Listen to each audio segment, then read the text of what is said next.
Hello and welcome to the Gaggle, where we challenge and, if necessary, destroy media narratives. I'm George Szamuely. With me today, of course, co-founder of the Gaggle, Peter Lavelle, and we're very happy to welcome back a good friend of the Gaggle, Kavour al-Masani.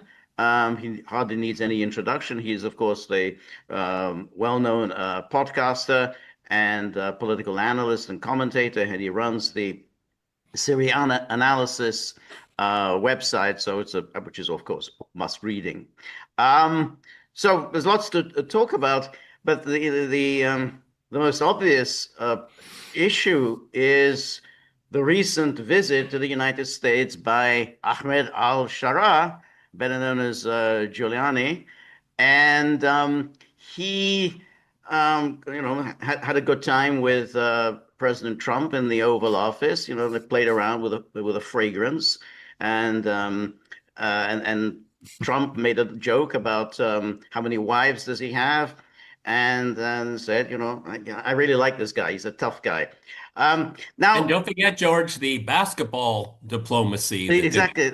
Yes, that's right. Now, this was, of course, an Al-Qaeda terrorist, Jabhat al-Nusra, HTS, and everything else. Just really a few months ago, there was a bounty on his head, and this transformation is quite extraordinary. I mean, there have been terrorists in the past who then became members of the international community in good standing. And of course, there was the case of Nelson Mandela, there was Jerry Adams. Before that, there were, of course, all the Israeli leaders who had been members of the Irgun and the Stern Gang. You could even throw in Arafat. Exactly. Yes, Yasser Arafat. And, and of course, before that was Jomo Kenyatta and Archbishop Macarius. There's plenty of that. There's nothing unusual about that. But this case is a little unusual in that this happened so quickly. I mean, it's less than a year that he seized power, and there have been no proper elections. There's been nothing. And yet everything has just been lifted. The sanctions have been lifted. He's now, feted and toasted everywhere. He got a meeting in the White House. With all the years since independence, no Syrian leader has ever been to the White House. So just to start off our discussion, how do you explain this amazing, unprecedented transformation? Wow, we need a PhD thesis to answer this question, to be honest with you. I try hard. I think Julani's the grooming of Julani started very long time ago. It's not our job to be to talk conspiracies or conspiracy theories, but I do believe that the US and the Israelis have special talents and skills in turning enemies into assets, especially when they end up in jail for many years. Especially that there are a precedent of someone leaving the Buqa camp, and on the same month of the eruption of the so-called revolution in Syria, which is in March 2011, this is, in my opinion, it wasn't a coincidence, and Abu Bakr al-Baghdadi sends him to Syria. Now, during this time, of course, Jabhat al-Nusra has been the strongest force against the former Assad government and his national army. And the Americans put Julani's organization on a terrorist list. They put a bounty, $10 million over his head, but they never attempted to eliminate him. Mm-hmm. And we know that when the Israelis and the Americans see someone as a threat, they could eliminate this person with a blink of an eye. And we have seen this in a way more complicated situations, for example, in Lebanon, how they have hunted the leadership of Hezbollah, including throwing 86 tons of explosives in order to kill Nasrallah, including going all the way to Iran and planning an intel op in order to kill Ismail Haniyeh in his hotel while he was speaking on a phone, using certain softwares to track his position via WhatsApp. So with all these capabilities, Julani has been moving in Idlib freely, basically, and he's going and making falafel in different snack shops with other people. There are videos of him making falafel and eating with the people. So had they wanted to eliminate him, they were able to eliminate Julani. So in my opinion, had Julani been seen in the past as a threat against the strategic interests of the US or Israel, they would have eliminated him long time ago, including after this offensive, because the offensive of November in Aleppo and then marching toward Damascus, this was only 2 months after the assassination of Nasrallah. Even Israel saw Julani moving on a pickup truck from Aleppo, 400 kilometers all the way to Damascus, and they didn't try to stop him, which means they have seen Julani as an opportunity that once he comes to power, the Israelis come destroy the former Syrian army completely. They destroyed all the strategic assets, and you turn Julani basically, even if he comes to power, into a toothless rabbit.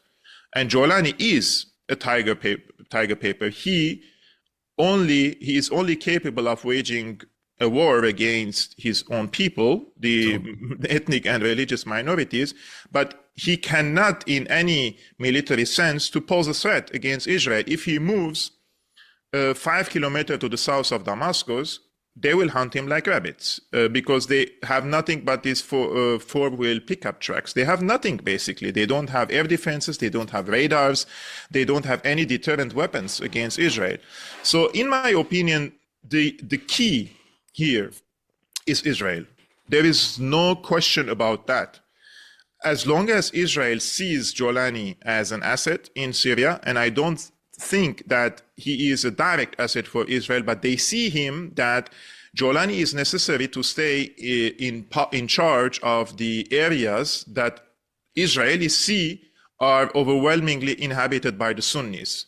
They see that Julani can bring certain order into these areas instead of creating further chaos, which could also splinter into the region, especially that Syria is on the borders with Israel. But the Israelis do not see Julani as ruling over, for example, Sweda. They don't see him ruling over the Druze or the Alawites or the Kurds. That's why there is this different approach from the Israelis compared to the Tom Barak's approach. Tom Barak wants to create a centralized regime, everything in the hands of Julani, but the Israelis want to have more decentralized Syria. And in my opinion, when there is a conflict of interests, let's say in Syria, between some of the planners in the US and some of the planners in Israel, at the end of the day, the Israelis will have their way. The Israelis are closer to Syria. They're more capable than the Americans. They are able to change equations through military and diplomatic means. In addition to that, they have already changed the narratives, because we always speak about wars, but it is also wars of narratives.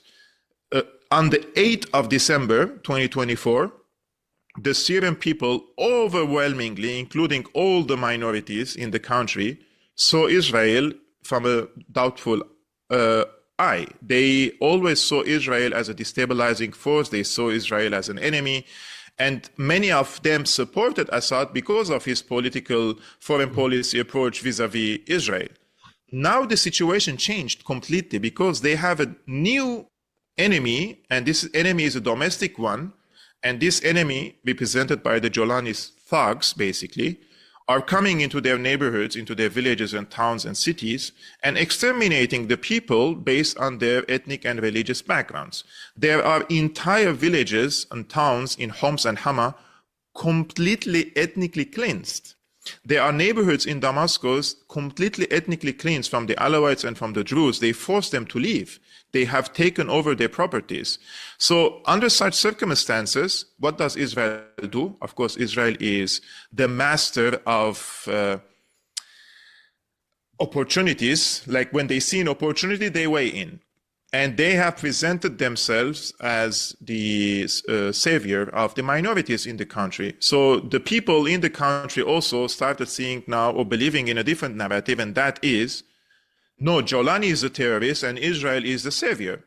But the trap is that Israel has helped Julani come to power. So like you cannot really expect from ordinary people to dig into all the complex situation and all these calculations and connect the dots and everything. People are at gunpoint. They don't think that Israel brought Julani to power. They see that Julani is killing them and Israel is bombing the convoys of Julani. Meanwhile, they are going to Sweda, right? So I think the it's a big trap for the minorities to jump this wagon. And I am from a Syrian minority background. And I've been trying to tell the people that Israel helped Julani to come to power. They have attacked the former Syrian army over 2,000 times during the discourse of the war. So you have the Syrian army fighting against the Julani forces, and one party is being bombed 2,000 times by Israel, and this party has not been bombed once, which means Israel weakened this party against who is fighting against Julani and helped him come to power, including the medical treatment that we spoke about in the Israeli field hospitals. Their leaders of Julani received the cash money, weapons and ammunition and logistics, right? The intel. Because your respected audience, I'm sure many of them know, but when the war started in Syria, it makes zero sense that these fighters of Julani, Ahrar Sham, Free Syrian Army, all of them are different shades and names, but it's almost the same. They started destroying Syria's air defenses. They started destroying Syria's satellites. They started burning Syria's wheat factories. And Syria had 5 years of food security. So if there was a drought, or there is all of a sudden it's a dystopia and the end of the world, Syrians could have lived 5 years from the wheat that they had. So when you destroy the wheat factory and you destroy the air defenses and the satellite, all these sites, means somebody was giving them the maps and the order to do that. Because if you're going to rise against a regime, you know where is the chief of staff, you know where is the president, you know where is the defense minister, you know their officials. You're fighting against the officials of the regime, or you should. But these so-called rebels, they fought against the state. So they went and destroyed the state assets. So if Bashar is gone, you're going to replace him, right? You will need the air defenses. And that's why you saw, sorry for the terminologies, the idiots celebrating and taking photos near a Panzer S1 and books destroyed by Israel and saying, we're free, we're free. These idiots do not even know that this is to protect the skies, not to shoot unarmed civilians or against protesters or against revolutionaries or name them whatever you want. But you're celebrating the demise of your state and the destruction of your infrastructure. Like the Americans planned secretly to destroy the Al-Raqqa Dam. They detonated it. So they would completely basically bring thirst and poverty and destruction for the Syrian people. And who collaborated with them?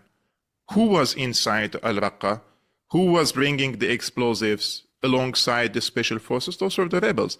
So if there is anyone who should be blamed, are the Syrian people who collaborated with the Americans, with the Israelis. Had there been, you guys are in, let's say you're in Moscow, you're in Hungary, there is an American sitting in Washington, D.C. If I give you today $10,000 and I tell you, go and you dislike your government, go and destroy the air defenses of your country, you're not going to do that because this is a state asset. It's not the regime. This is the state. But these people cannot differentiate between the state and between the government. So they destroyed their country and they created a situation where Syria is completely now sucked dry. They don't have any resources left because the Americans occupy almost everything. The carbohydrates are not in their hands. So their basic services is now dependent and reliant on outside forces, which means you will export everything. Meanwhile, Syria was, you will import everything. Meanwhile, Syria used to export everything to the outside world. They flipped everything upside down and they called it freedom. They called it now that the Syrian people are free. But they don't know what is the definition of freedom. So when I try to raise this logic, nowadays it's like mass psychosis happened in the country. And that, you know, this Will Smith's movie, Man in Black, they have this machine like zip, completely forget what happened yesterday. People lost their minds. I have never seen people celebrating their demise like the Syrian people. Before that, maybe the Iraqis did, but this was the first time for them. and they didn't have a former experience Yeah, to but learn from. Kavour, the new president of Syria has a nice suit. Okay. Yeah, he looks good in that suit. I mean, obviously, this is a PR job to remake him. Okay. It's a terrorist in a suit. But let's look at the different players here. From what I understand, Julani's visit to the White House, there was also a Turkish official there looking after Turkey's interests. So obviously, that it's about the border. It's about the Kurds. And so this is at the very, very best that Syria could hope for is a very, very limited sovereignty as long as they're anti-Iran, anti-Hezbollah. Okay. In a lot of the analysis I looked at, Israel is always hovering in the background. They weren't in the room apparently, but apparently it seems to me that this is, Trump wants and his people around want to offshore this. Okay, they want to have a limited involvement, but they want to be able to coordinate and keep an eye on things. And Israel will be the prison guard, as it were. Okay, Yes. And also this. I don't know how the way the outside world looks at it is that Giuliani is trying to look at some kind of legitimacy. Sure, maybe internationally. Yeah, this is this guy in the suit going to different capitals. Okay, but does that generate any kind of legitimacy at home, which is far more important? Yeah. There are a few things here, Peter. First of all, the dress code is not an indication if somebody is a terrorist or not. So what is he doing? Basically, is playing in the hands of the West. That if he wears a suit, he's no longer a terrorist. Like, for example, if Nasrallah used to wear a religious outfit, so that is a terrorist, and this is not a terrorist now. Julani, because he's wearing a suit. So it's an upside down world. If I change my clothes now and I wear, I don't know, like a military outfit, does it mean I'm a dictator? Yeah. So he's more interested in the outlook. How is he looking to the outside world, to the West, basically, instead of trying to bring his people together? Because remember, when the regime was gone, the Syrian people, 95% of them are below the poverty line. So if he brought some relief to the Syrian people, social relief and some economic relief, the people would have prayed for him. The people would have said, we don't even want elections. Please continue as our president, as our leader. Because elections at the end of the day, it is important for in front of the international bodies to gain legitimacy. But inside Syria, the people are mostly patriarchal societies. They look into things in a vertical. If they saw him a nationalistic leader and promising and bringing at least certain level of peace and prosperity to the people, they would have begged him to stay. But what he did, basically, he created these vertical lines. He had an opportunity to present himself at least as a reformed person, right? But the mentality behind Julani is not only represented in him, but his army. Who are the people who fought for him? They are Al-Qaeda. And they are still Al-Qaeda because Al-Qaeda is a mindset. It's not like you remove your badge and you become a non-Qaeda person. If you still believe in the same idea that you're going to establish an Islamic state and that the minorities should be exterminated, then you are still Al-Qaeda despite changing your name. It makes no sense just to change the cover and then the rest is different. Now, about Turkey, I think Erdogan's Turkey played the most important role in bringing Julani to power. The MIT is the sugar daddy, basically, of Julani, right? They are the ones who protected him in Idlib. They are the ones who moved him on the chessboard from Idlib to Aleppo, from Aleppo to Damascus. And they sent Turkish ambassador to Syria, who is a senior Secret Service officer, which means the file of Syria is a security file. It's not a diplomatic file in their eyes. Otherwise, they would have sent a diplomat. And the same thing goes with Hakan Fidan. Hakan Fidan is the boss of Julani, the direct boss of Julani, and Hakan Fidan was the head of the Turkish intel. Now, in this case, the acceptance of Julani because he is an anti-Hezbollah and anti-Iran I would like to go one step further, because many of your audience are also interested in the Russian affairs. And I wrote a long article saying this is a huge mistake to normalize Julani from the Russian side. And remember what he did in what he said in Fox News, on Fox News a few days ago. He said, I'm quoting him, he said, Russia played in one way or another a role in the war against the Syrian people. Against the Syrian people. And this is a very important statement from Washington, because in my opinion, Turkey and Julani, they are in a phase called strategic exhaustion. They don't, it's not the right time to create more enemies now within the neighborhood or on the more international scene. First, they have to embolden their position inside Syria. They have to have a strong military presence that Turkey has in Aleppo. And now they're trying to stretch this into Homs.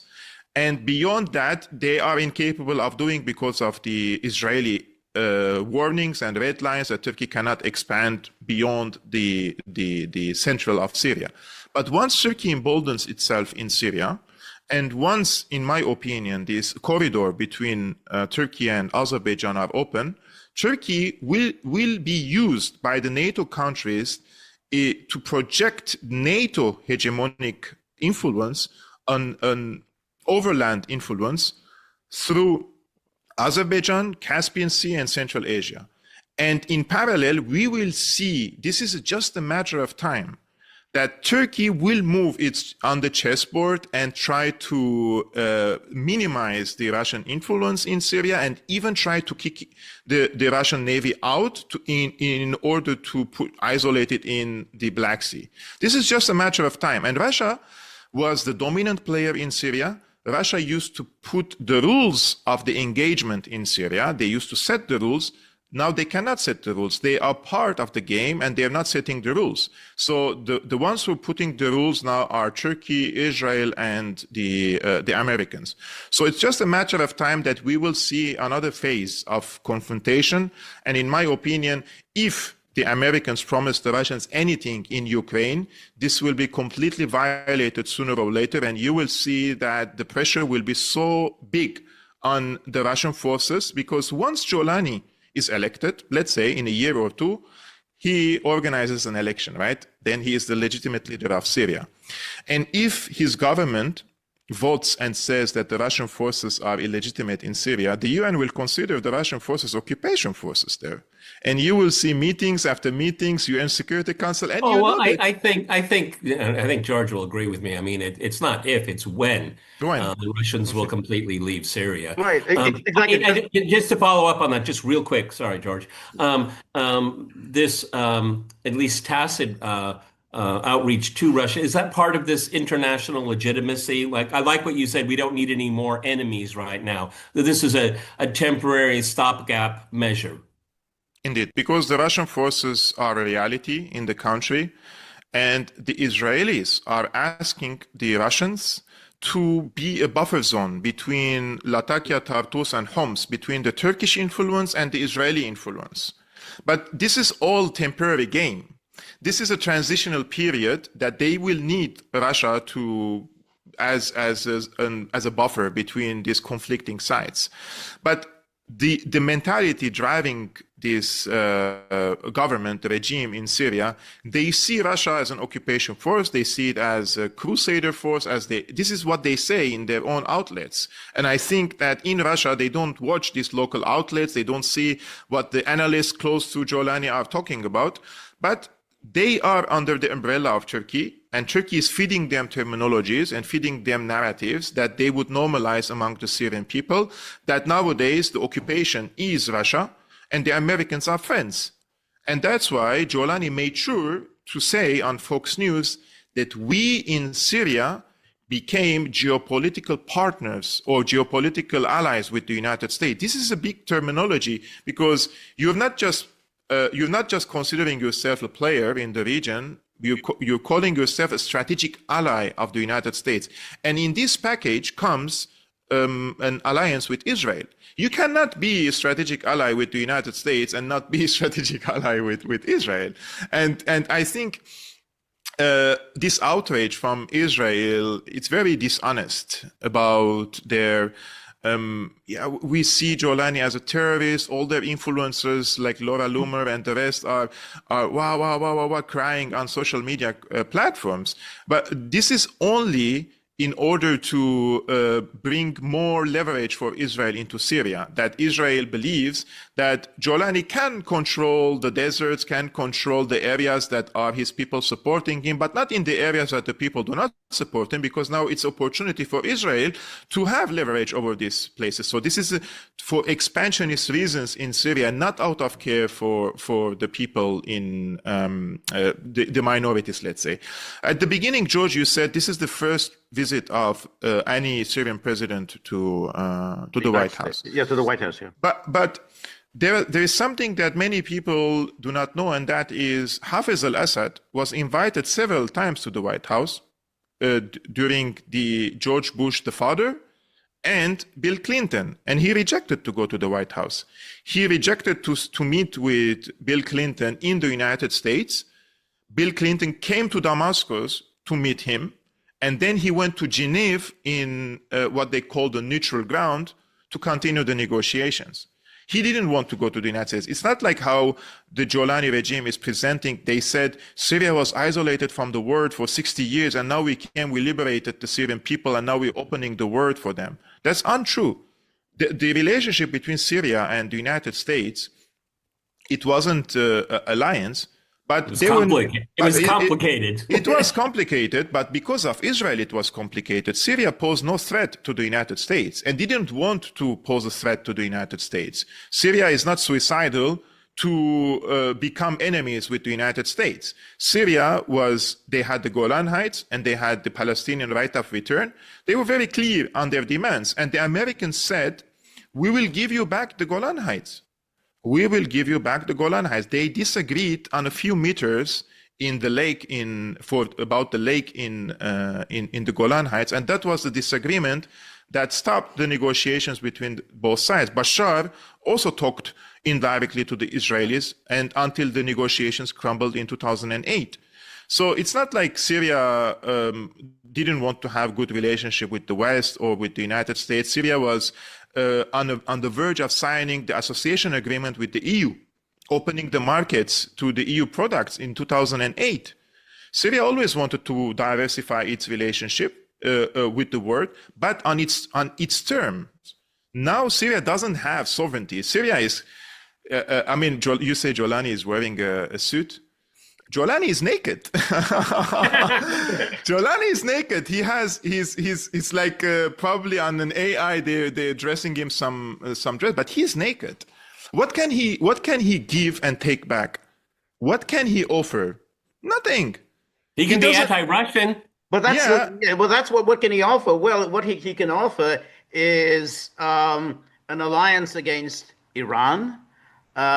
He can offer part of the anti-Russian coalition, because everyone has known Syria is a Russian, as a Russian client state. That's been the case since 1972.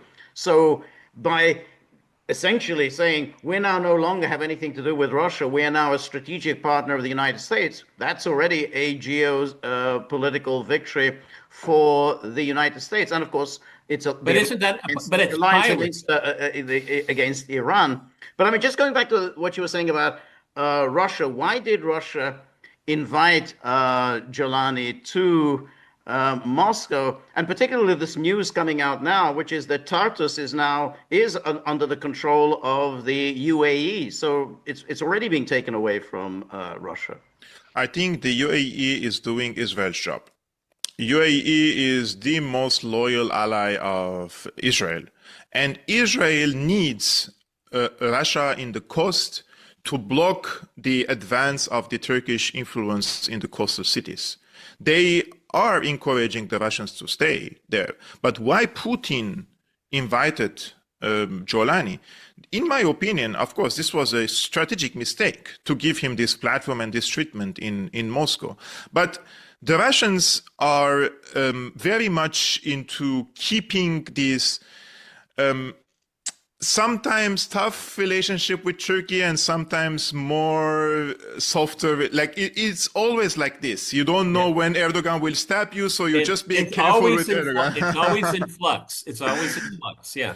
So the Russians do not have an interest in antagonizing Turkey, especially that now the rules are in their hands in Syria. And I think that they are basically, their presence in Syria is, if the Turks now accept it, they stay. If they don't accept it, they will increase the pressure on the Russian forces. They will consider it an occupation forces. And rest assured, these mindless terrorists in Syria, they would love so much to attack Russian forces and wage a holy war against them. They would never do that against Israel, but they would do it against the Russians. Well, Kavour, just a point of order here. From what I understand, the Russians and the government of Assad, they had a legal relationship allowing Russia to have a coastal base. And the Russian perspective is, since that has not been renounced by the new government, they will want to continue with the status quo. They're being very legalistic here. And as far as recognizing Julani, doesn't necessarily, again, you have to look at the way the Russians look at it. Recognition does not infer legitimacy. See, they're parsing words here. Okay, the agreement between the two governments, two sovereign governments, is, as far as the Russians are concerned, in force because the Syrian government has not pulled out of it. And as long as they've not pulled out of it, they will continue. But I think obviously that this is a small piece on the board that they can move around at will when they want to, and when it's no longer needed, they will just sacrifice it, okay? But I just wanted to make sure you understood that from the Russian point of view, it's a very legalistic definition of what's going on here. So the Russians are still playing with the rules of the game. Like they're still that's a topic for a completely different podcast. But so yes. the Americans were present in Syria for over now 10 years without any legal authorization. So they can do whatever they like. You're not going to get an argument from me. Okay. Yeah. This is the thing. I think if Russia wants to become, if the true aspiration is multipolarity, they have to think strategically, not only on the legality level.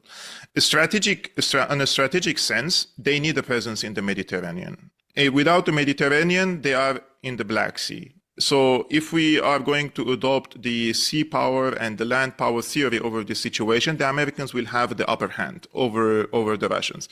So if I'm saying the Russians aspire to change the international system, they need to become an upper regional power, right? They are upper regional power and they are aspiring to become a superpower again in the world.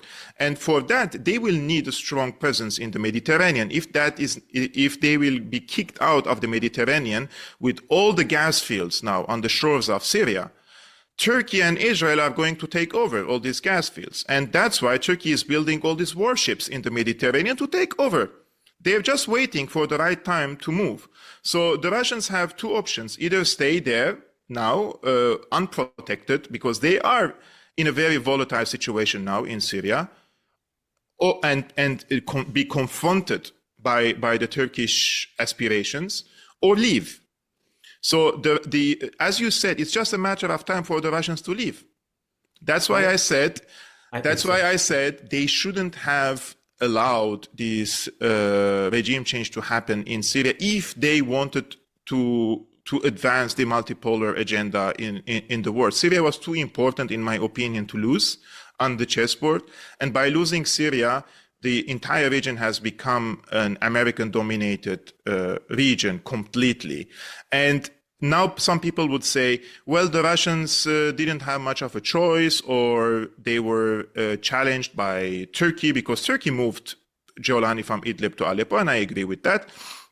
But before that, the Russian leadership always blocked the Syrian army's plan to liberate Idlib, because they have created this Astana formula, which is the conflicting zones, the escalation zones, and they told the Syrian regime, the former Syrian regime, that Idlib should stay the way it is now, and this has to be solved politically with Turkey. But what Turkey did, basically, they have created this largest safe haven for the al-Qaeda terrorists there.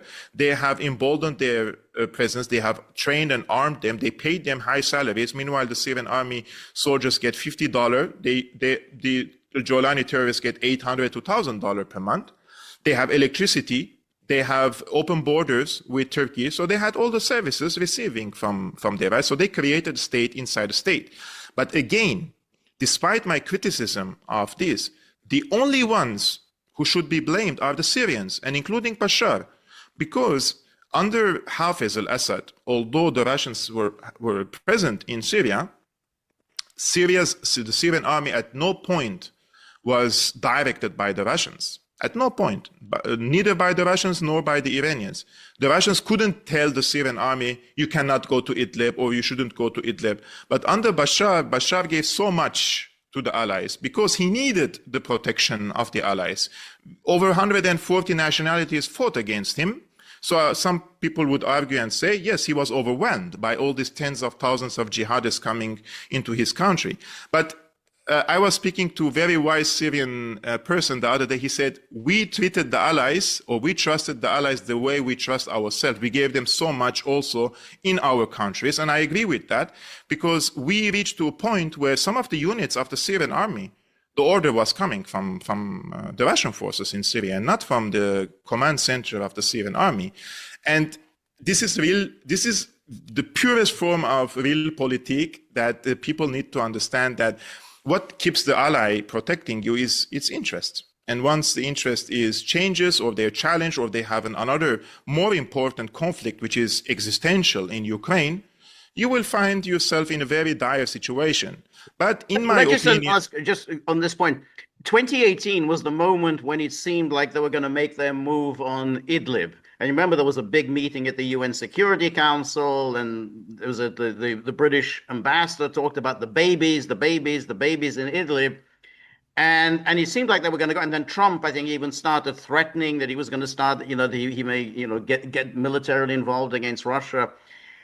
Was that on at the time? Were they seriously planning an attack on Idlib? And if so, why did they back off? What was the reason for that? The military trainings that you saw by the joint military drills by the Syrian army and the Russian Air Force has shown clearly that this was the goal.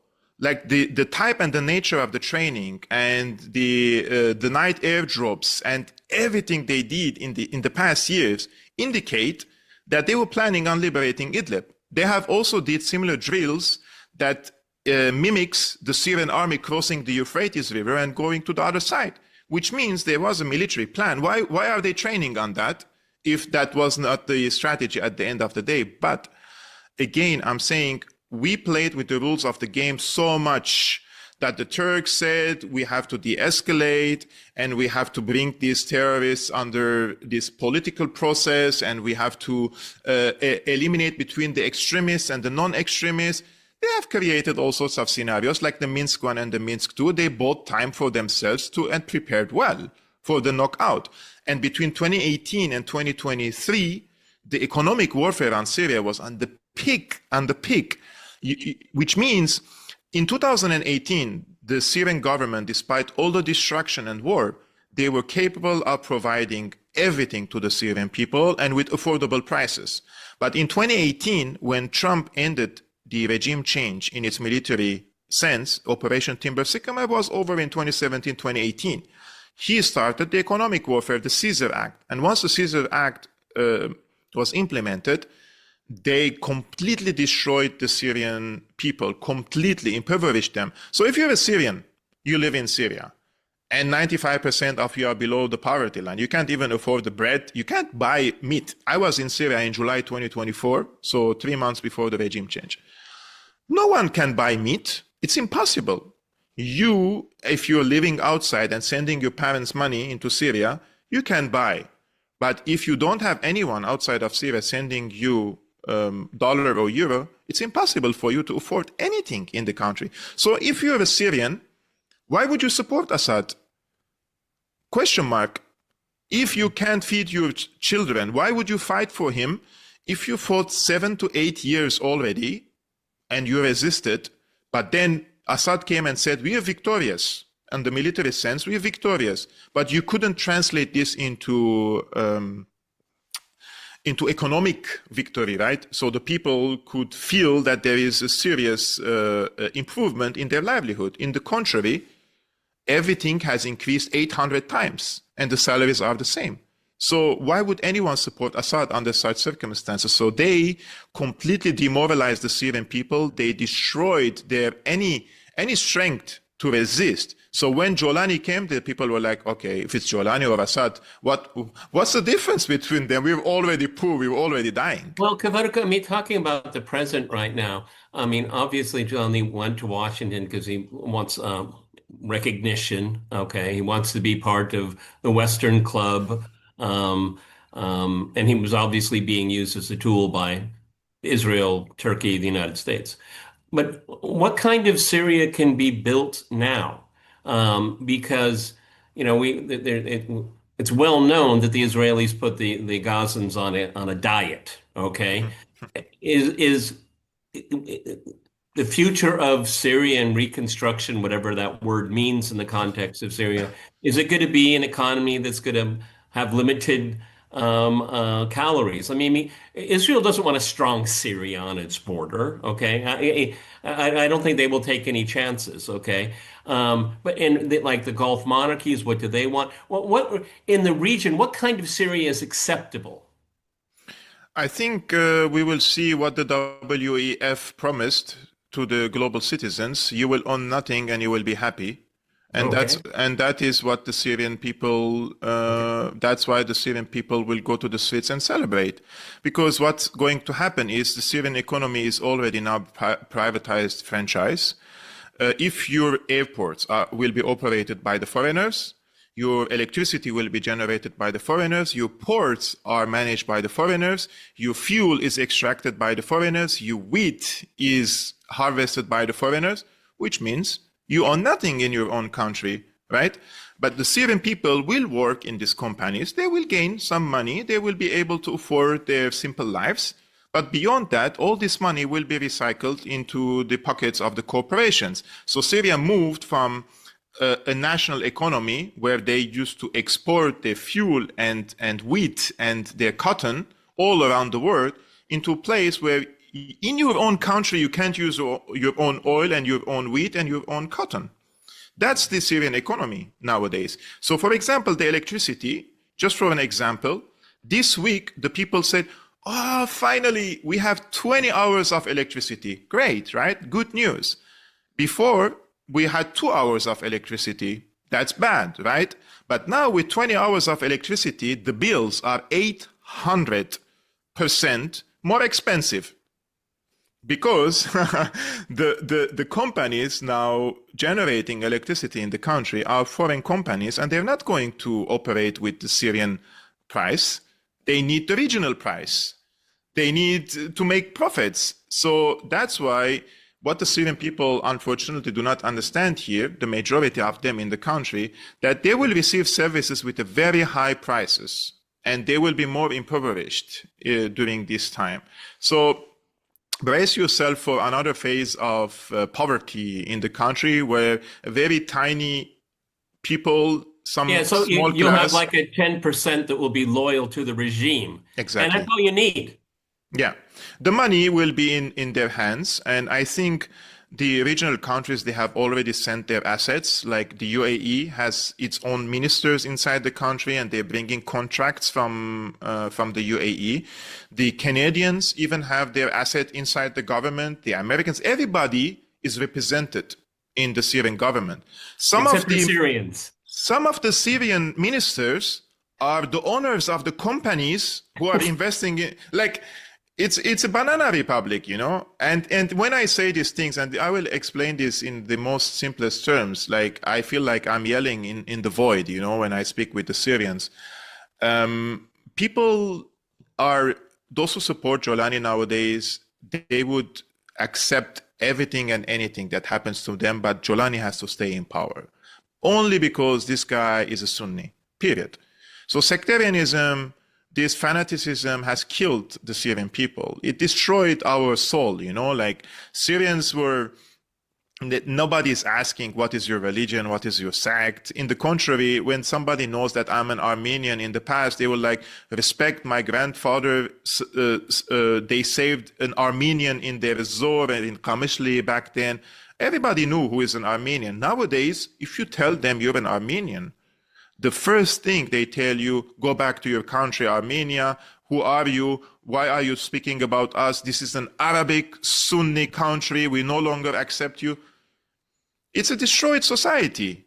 And it's disgusting for me because all these things we lived in the past under the Ottoman Empire. And back then, under the Ottomans, when they used to persecute us, they used to come and step over our necks and say, bark. They used to treat us like dogs. And now the Julani regime is doing exactly the same thing. They go to the Alawite villages, they step over their necks, they say bark, and then they execute them. This tells you for who they belong and whose agenda they're following. So what do you think the American goal is here? Now, the Americans are saying they're building a military base. The pretext of this military base is they're going to keep apart the Israelis and the Syrians. There's always a pretext. But Trump is talking about Syria joining the Abraham Accords. Is that? Do you think that's likely? Do you think Syria will join the Abraham Accords? Syria will join the Abraham Accords, of course. It's a matter of time, but Abraham Accords need time. They have to first agree on the security deal now with Israel. So what is the situation of the Golan? Golan is completely gone. Julani has already removed that from their agenda. If you go to the state official website, Sana, they speak about the Golan as sovereign Israeli territories. So the last time somebody fired a rocket, which was like a candy, nothing basically. I don't know. Somebody fired something from Syria and it fell inside the Golan and it hurt probably a tree. They condemned it and they called it Israeli territories. Golan is not Israeli territories, right? It's a Syrian territory, but this is in the state official media outlet. Now the disagreement is over the Mount Hermon. If Jesus Christ comes from heaven on earth, Israelis are not going to withdraw from Mount Hermon. It's impossible. Once they occupy, they never withdraw. What they could accept, though, they could say that this is our sovereign territory. We could accept American and probably some Syrian police presence in a joint presence there. But at the end of the day, it's going to stay in their hands. And once you are on Mount Hermon, and you have a howitzer, it's 20 kilometers away from Damascus. It means you don't even need to fly fighter jets. You can just start shooting on Damascus if it's necessary via howitzers. So Israel already dominates Damascus via occupying Mount Hermon, and they will never withdraw from that. Beyond that, when they agree on the security details, I think one more obstacle is Sweden. The Americans do not want to create now every region a mini state, because it is hard to manage who is going to secure the security. It will reflect on Lebanon and everything will be out of hands again. They want to bring everybody into the Abraham Accords and say the Middle East is peace and everything is done. So the strategic goal of Tom Barak and the people that Tom Barak represent basically is to give certain privileges to Sweden and to the Kurds, but keep Julani in charge. But Israel disagrees with that. Israel is still pushing for the alternative scenario, and that is further Balkanization of Syria, which already happened. And I said this many times. Balkanization is not like what happened in Yugoslavia. In Syria, it's different. Balkanization is here. Like in Syria nowadays, if you're an Alawite, a Kurd, a Christian, or whatever, Yazidi, you already look with a doubtful eye the Sunni majority, right? Because they are nowadays seeing that Julani represents them and they're persecuting them. So people already distrust each other, and people already went to their cantons. People already left their, let's say, people who used to live in Homs and Hama migrated to Damascus at some point. Everybody went back to their villages, So we have more concentration of one color people in certain places, it already happened. You don't need to divide borders because the people already are very distrustful of others. So the American strategy is, of course, the Abraham Accord. It will happen 2 years, 3 years from now. They need time to prepare the ground. The Saudis encourage it. The Emiratis on board 100%. The Turks are on board 100%. So for Syria to Yeah, but normalize. Israel is never defined its borders. Can Julani join the Abraham Accords without a clear definition of what Syrian sovereign territory is, or is that going to be something that will be overlooked? I mean, I'll say something. Both of you might think this is outrageous. I could see going to the future that Israel might want Damascus. Okay. I believe that. Smotrich Yeah. said, Yeah. our borders stretch from Jerusalem to Damascus. And I believe nothing stops Israel from occupying Damascus. There is no force. Israelis think very strategically. Israelis move, if you see from 48 till today, the only time they expanded so big was during the 6-Day War, and they found that's very big for them to control, digest. digest. So what they do is phase by phase by phase by phase by phase. And I think this current phase with Syria could be seen by Israel as a temporary truce between the Julani, and they would definitely try to expand. But because, the Greater Israel Project, you also need people to settle in the places. They cannot do it only by the Jewish people.